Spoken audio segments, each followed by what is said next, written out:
Hello everybody, this is ManuS and welcome back to the next part of the MTG Arena set review for Ravnica Allegiance, today with the Gruul Guild. Before we get started, you know the drill. If you're new to the channel, hit the subscribe button, turn on the notification icon, and please consider whitelisting YouTube on your adblock to help support the channel for free. Okay, let's get started. Alright, first we have Domri Chaosbringer, the Gruul Planeswalker. Not very exciting, honestly. Kind of underwhelming. It has a lot of loyalty for a 4-cost Planeswalker, but that's about it. For +1, you get to add a red or a green. And if it is spent on a creature, that creature gains Riot. The thing is, the turn you play this, you almost certainly can't play anything else. So the +1 basically doesn't do anything the turn you play it. And the alternative is -3. You look at the top 4 cards of your library, may reveal up to 2 creature cards from among them and put them into your hand and the rest on the bottom. But that puts Domri down to 2. The chance of hitting 2 creatures in 4 cards, even with a creature heavy deck, are not that high, so you might sometimes only get like 1 card out of it. And yeah, it doesn't protect itself, so the opponent will often just kill it the next turn, or even kill it with a cheap burn spell or something. And yeah, you get an Emblem for -8. At the beginning of each end step, create a 4/4 red and green beast creature token with trample, which is nice, but not that exciting, especially as far as certain emblems and stuff go. So yeah, not very appealing, not even in limited. In constructed, this is almost certainly close to unplayable. It might be okay as a sideboard card in grindy matchups for the -3, but yeah, it's still pretty lackluster and in limited. This is surprisingly poor, I would say, and there are a ton of cards that I would rather pick than this Mythic Rare. Alright, next we have Ravager Worm. It's a 6-mana 4/5 with Riot, so it's a 4/5 haste or a 5/6. When it enters the battlefield, you choose either Ravager Worm fights target creature you don't control, or destroy target land with an activated ability that isn't a mana ability. So the second one is awfully specific and not going to come up that much. The first one is nice. It also means that you usually don't want to give it haste, but make it 5/6, so it fights better. And also, if it has haste and you attack, if the opponent has other creatures, he can block and kill the worm much easier. So it's usually going to be a 5/6. In constructed, this is not playable at all. In limited, this is a pretty solid card. A bit weak for a mythic, I would say, but all in all, still pretty good. I mean, a 6-mana 5/6 that kills something when it comes down is still very strong. Just not quite as powerful as a lot of other mythics often are, but still very strong. So can easily see first picking this. Also, it is splashable in other green decks like Simic.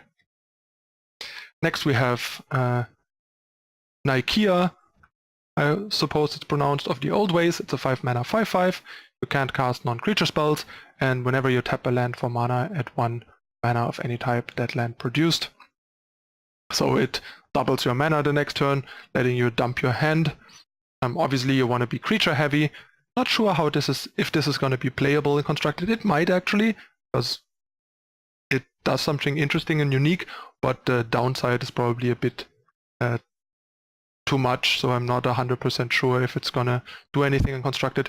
In limited, a 5-mana 5/5 that kind of lets you explode onto the board seems pretty good, and the opponent can't really ignore a 5/5, so either the 5/5 is gonna kill them, or they kill the 5/5 and then you can play your non-creatures again. So in limited, this seems very solid, but not much better than a Renthorn, I would say, which is a 5/5 for 5 with no up or downside, but has the option to be a 5-mana 4/4 haste, which is a nice mode.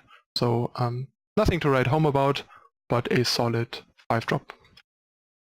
Next we have Clan Guildmage, the usual 2-mana 2/2. This one lets target creature not block for the red ability, which is kind of nice for an aggressive deck. Solid offensive ability here.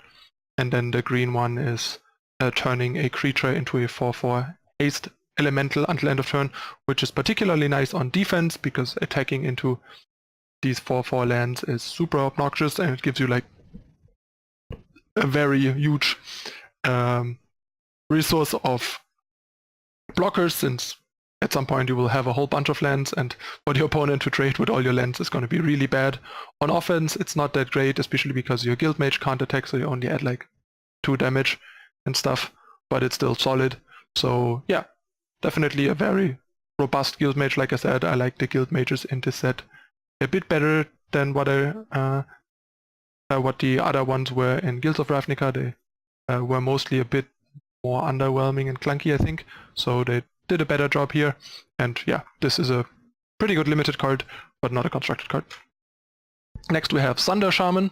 This is actually one of the weaker cards of this cycle. It's a 4 mana 5/5, which is nice. It can only be blocked by 1 creature, which is also nice. But the ability, when it deals combat damage to a player, destroy target artifact or enchantment that player controls, is very niche, doesn't come up that much. In constructed, there are probably just better cards, and in limited, this is nice but not great, since it's not much better than, say, the 4 mana common A-Rings, the 3/3 Riot with trample and a pump ability, for example. So it's not that high of a pick. It's still a solid card, but not quite as powerful as, for example, the Ozhov or Rakdos 4-drop, and still a bit worse than the Azorius, I would say. It is probably the worst of the 5. It's still good, but the worst of the 5. Next we have Cindervines. This is a pretty interesting card. Definitely going to see some play in Modern. Pretty relevant card in Modern, dealing 1 damage to players for any non-creature spell is pretty nice, at least as a sideboard card in something like Burn decks, for example. And yeah, for 1 mana you can sacrifice it and destroy target artifact or enchantment and deal 2 damage to that permanent's controller, making it deal additional damage. So this, yeah, seems like a pretty nice burn sideboard card in Modern. In Standard, this might also see some play in sideboards. And in Limited, however, I think this is not very playable at all. Next we have Gruul Spellbreaker. This is an amazing card. It's going to be one of the Gruul powerhouses in Standard, I think. It's a 3/3 Riot Trample, so it's either a 3/3 Haste Trample or a 4/4 Trample. And as long as it's your turn, you and Gruul Spellbreaker have hexproof, which is particularly relevant against cards like Settle the Wreckage. You can just plop this down, give it haste, attack with your entire team, and yeah, the opponent can't settle the Wreckage your team. You don't even have to give it haste. You can just play it as a 4/4 if there is a reason you might want to, because the hexproof ability doesn't require attacking. And yeah, just a pretty good constructed card, a very good limited card, and probably no deck in Modern. There's probably no deck in Modern right now that would want something like this, but technically it could even have the power level to make it in Modern here and there, but there are just no decks, no viable decks that want a card like this, is the main problem, I think. Next we have Bolrak Clan Crusher. Not a constructed card, but a very powerful limited card, I would say. You remove a +1/+1 counter from a creature you control and tap Bolrak Clan Crusher, and then it deals 2 damage to any target, letting you turn a whole bunch of riot counters and stuff into shocks, which is amazing and limited.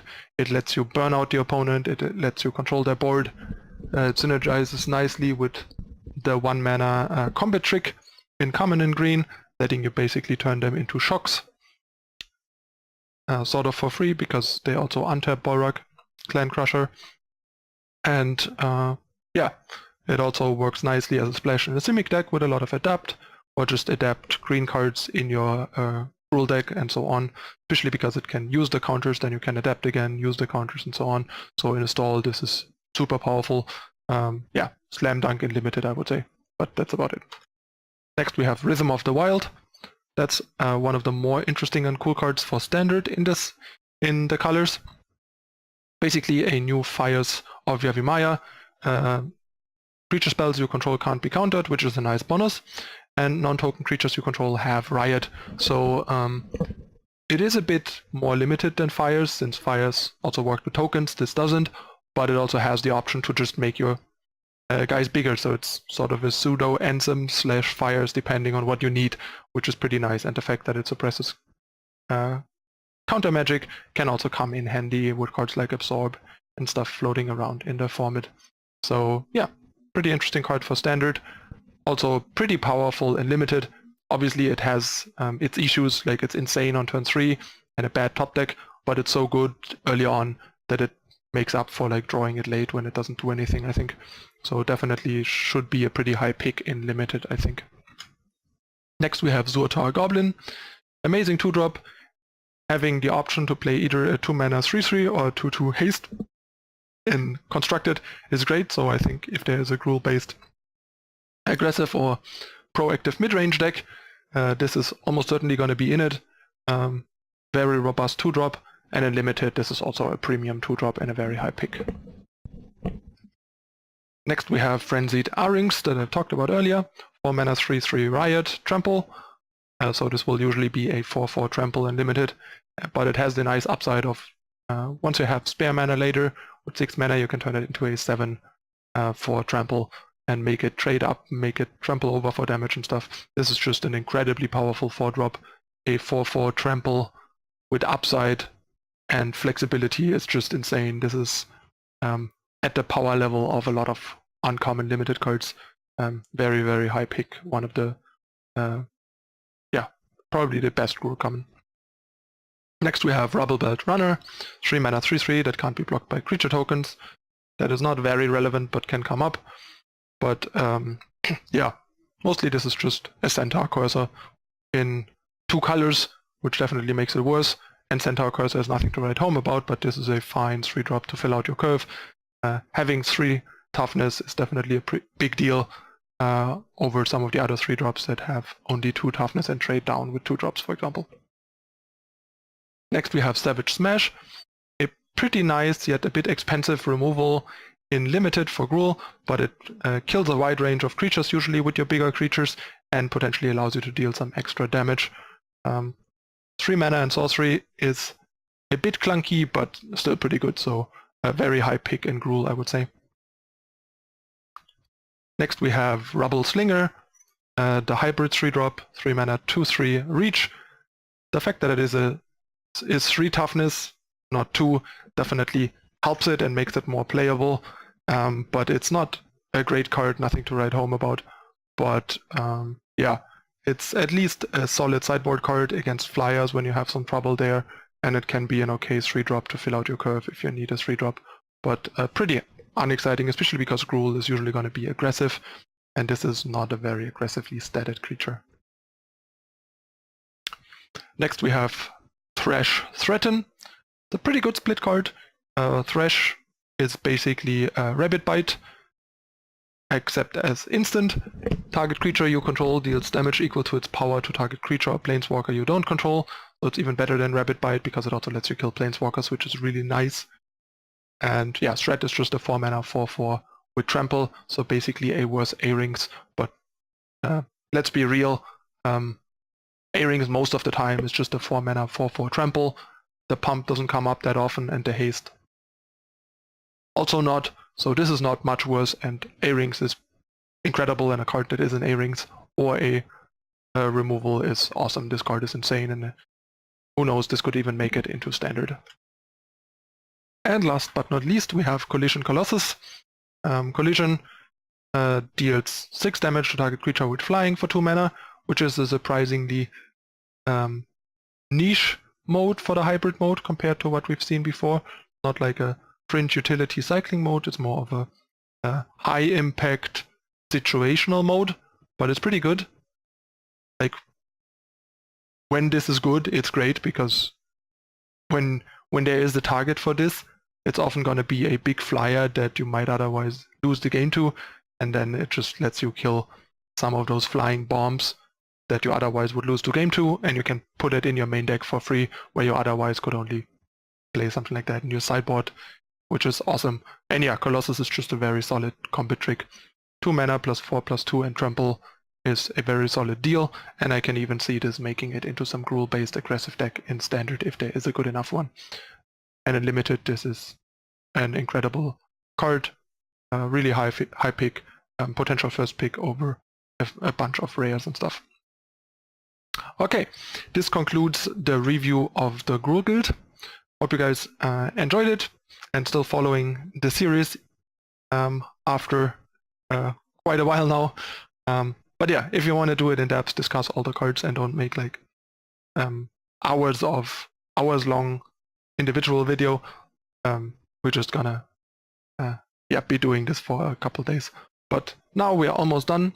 Tomorrow I'll be back with the Simic Guild, and then we'll wrap it up with the artifact and lands in the last video, and then we're done. So if you're enjoying the series, hit the like button, let me know in the comments what you think, what you would like to see in the future, share it with your friends, hit the subscribe button, turn on notification icon to not miss out on future content, and please consider whitelisting YouTube on your adblock to help support the channel. That would really mean a lot. That's it again for this time. I'm your host ManuS. I thank you for watching, and I'll see you next time. Bye!